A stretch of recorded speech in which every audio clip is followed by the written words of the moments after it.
বিসমিল্লাহির রহমানির রহিম। আসসালামু আলাইকুম। সবাই কেমন আছেন? আশা করি সবাই ভালো আছেন। আলহামদুলিল্লাহ, আমিও ভালো আছি। আজ আপনাদের সাথে শেয়ার করব একটি অথেন্টিক রেসিপি, বলতে পারেন আনকমন। যারা জানেন তারা তো জানেন, আর যারা জানেন না তারা অবশ্যই বাসায় এই রেসিপিটি ট্রাই করবেন। আর এটা পাহাড়িদের খুবই জনপ্রিয় একটি খাবার। আর এমনিতেও যারা জানে তারা তো রান্না করেই, তবে আমি কিন্তু এটা আগে ট্রাই করিনি কখনো। তবে যখন থেকে দেখলাম যে এই রান্নাটা খেতে খুবই ভালো লাগে, তখন থেকে তো এই রান্নাটা আমার কাছে খুবই একটি প্রিয় একটি রেসিপি হয়ে গেছে। তো যাই হোক, আপনারা তো দেখলেন আমি এখানে মেজারমেন্ট কাপ দিয়ে 1 কাপ পরিমাণ বুটের ডাল আধা ঘন্টা 1 ঘন্টা ভিজিয়ে রাখার পর আমি কিন্তু রান্নাটা করব। আর এখানে আমি একটি মাছের মাথা ভেজে নিচ্ছি। মাছের মাথা একটা দিলেই হবে, আর যদি আপনারা এখানে আরও বেশি দিতে চান তাহলেও সমস্যা নেই। তবে আমার কাছে যত অল্প দেওয়া যায় ততটাই ভালো মনে হয়। আর এটা শুধু মাছের মাথা দিয়েই রান্না হবে না, এখানে আমি চেপা শুটকি, ছুরি শুটকি দুইটাই ব্যবহার করব। তো দেখুন, মাছের মাথাটা কিন্তু আমি উল্টে পাল্টে ভেজে নিচ্ছি। আর এটাকে বেশি ভাজা যাবে না, মোটামুটি এপিট ওপিট জাস্ট ভেজে দিলে মাছটা ভেঙে যাওয়ার সম্ভাবনাটা কম থাকে। আর এমনিতেও মাছের গায়ে একটা আলাদা গন্ধ আছে, ওইটাও দূর হয়ে যায়। তো দেখুন, মাছটা কিন্তু আমার প্রায় মোটামুটি ভাজা শেষ। আর এখন আমি আপনাদের সাথে পুরো রান্নাটাই শেয়ার করব। তো মাছ ভাজার পর এখানে যে তেলটা ছিল আমি কিন্তু এটাই ব্যবহার করছি রান্নায়। তো তেল দেওয়ার পর আমি এখানে দিয়ে দিলাম পেঁয়াজ।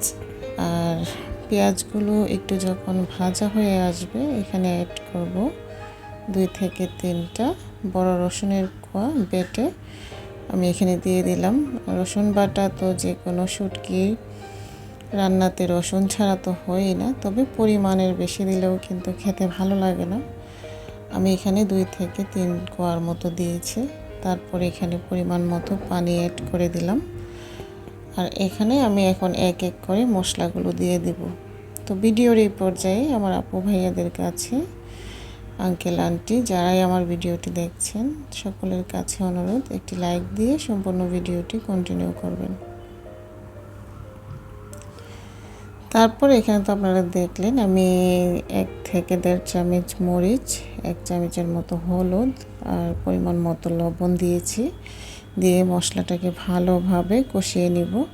আর শুটকিতে আমি কোনো রকম জিরা, আদা, তারপরে যে কোনো পোড়ন কোনো কিছুই কিন্তু আমি শুটকিতে খাই না। আর যার কাছ থেকে রান্নাটা আমি শিখেছি, আমি তো বললাম এটা হচ্ছে পাহাড়ি আদিবাসী যারা, তাদের একটা জনপ্রিয় খাবার। আমার একজন ভাবি প্রতিবেশী, ওনার কাছ থেকেই আমার শেখা। যাই হোক, মশলাটা যখন কষা হয়ে গেছে তখন এখানে আমি ছুরি শুটকি দিয়েছি একটা চেপা শুটকি। তারপর পরিমাণ মতো পানি দিয়ে ভালোভাবে আর একটু কষিয়ে নিব। আর এখানে তো দেখলেন মাছের মাথা। তো মাছের মাথাটা কিন্তু আপনারা বেশি নাড়াচাড়া করা যাবে না, বেশি নাড়লে কিন্তু মাথাটা ভেঙে যাবে, আর ভাঙলে কিন্তু কাটা বেশি হয়ে যাবে। আর এই জন্যই কিন্তু আমি এখানে একটা মাথা দিয়েছি, জাস্ট মাছের যে একটা ফ্লেভার, ওই ফ্লেভারটা যোগ হওয়ার জন্য। তো দেখুন, আমি কিন্তু এখানে পরিমাণ মতো পানি দিয়ে এখন মাছের মাথা শুটকিগুলো একটু ভালোভাবে জাল করে নেব।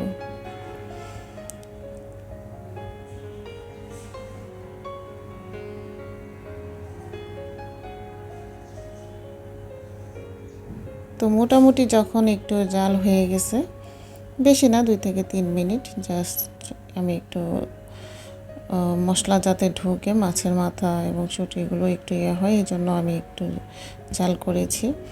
তারপর এখানে আমি এখন বুটের ডালগুলো অ্যাড করব।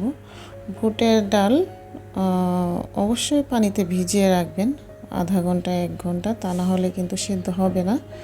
আমি কিন্তু এখানে মেজারমেন্ট কাপের মাপই নিয়েছি, যাই হোক ওটা স্কিপ হয়ে গেছে। আর আপনাদের আর পরিমাণ মতো নিলেও হবে, বেশি কম এটা কোনো ব্যাপার না। তারপর দেখুন আমি বুটের ডালগুলো দিয়ে আরও কিছুক্ষণ ঢেকে সিদ্ধ করে নিয়েছি।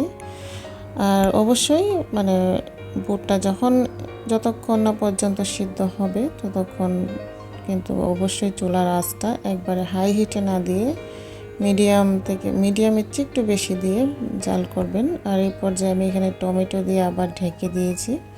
2 থেকে 3টা টমেটো অ্যাড করতে পারেন। আমি এখানে 2টা মাঝারি সাইজের টমেটো দিয়েছি। আর আমি দেখলাম যে মোটামুটি বুটগুলো সিদ্ধ হয়ে গেছে। আর এখন এখানে পেঁয়াজ কাঁচামরিচ আর ধনেপাতা এগুলো দিয়ে ভালোভাবে আমার পরিমাণ মতো ঝোল অ্যাড করব।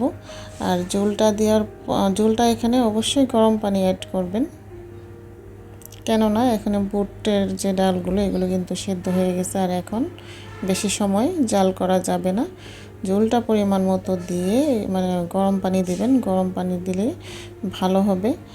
আর দেওয়ার পর আমি এখানে আরেকটু লবণ অ্যাড করলাম। লবণটা প্রথমে দিয়েছি কিন্তু এখন দেখি যে একটু লাগবে, তো আরও একটু দিয়ে দিলাম। তো এখন আমি এটাকে ঢেকে ফাইনাল যে রান্নাটা শেষ করব। তো দেখুন মোটামুটি কিন্তু আমার রান্নাটা প্রায় শেষ।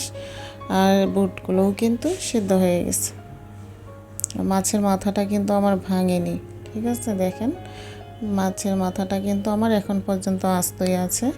ওইভাবেই নেড়ে চেড়ে রান্নাটা করবেন যেন মাথাটা না ভাঙে। তো ফাইনাল লুক দেখুন রান্নার পর বাটিতে নেওয়ার পর। রান্নাটা কিন্তু খুবই মানে লোভনীয় এবং খুবই মজা। রুটি পরোটা দিয়ে খেতে কিন্তু খুবই ভালো লাগবে। আশা করি আপনারা ট্রাই করবেন। আল্লাহ হাফিজ, আসসালামু আলাইকুম।